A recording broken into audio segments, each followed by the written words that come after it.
ફૂટ ઊંચે sky ડાઇવિંગમાં crane ખરાબ થતા ફસાયેલા પ્રવાસીઓને સુરક્ષિત બચાવાયા.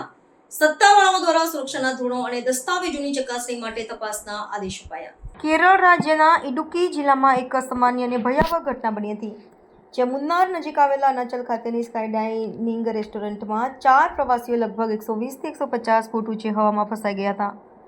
ક્રેન દ્વારા ઊંચાઈ પર લઈ જઈને ભોજન કરાવવાની આ પ્રવૃત્તિ દરમિયાન ક્રેનમાં તકનીકી ખામી સર્જાતા 2 બાળકો સહિતનો એક પરિવાર 2 કલાકથી વધુ સમય સુધી હવામાં અટવાઈ રહ્યો હતો.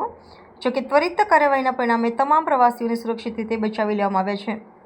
ઘટનાની જાણ ફાયર, અગ્નિશમન અને બચાવ દળને મીડિયાના અહેવાલો દ્વારા થઈ હતી, કારણ કે રેસ્ટોરન્ટના સંચાલકોએ શરૂઆતમાં સ્થાનિક સત્તાવાળાઓનો સંપર્ક કર્યો ન હતો. બચાવ ટુકડીએ તાત્કાલિક સ્થળ પર પહોંચીને દોરડાની મદદથી પ્રવાસીઓ અને ત્યાં હાજર એક કર્મચારી સહિત 5 લોકોને સફળતાપૂર્વક નીચે ઉતાર્યા હતા. આ ઘટનાએ સાહસિક પ્રવૃત્તિઓમાં સુરક્ષા વ્યવસ્થાની ગંભીર ઉણપને ઉજાગર કરી છે. આ ઘટના બાદ સત્તાવાળાઓએ સમગ્ર મામલાની તપાસના આદેશો આપ્યા છે.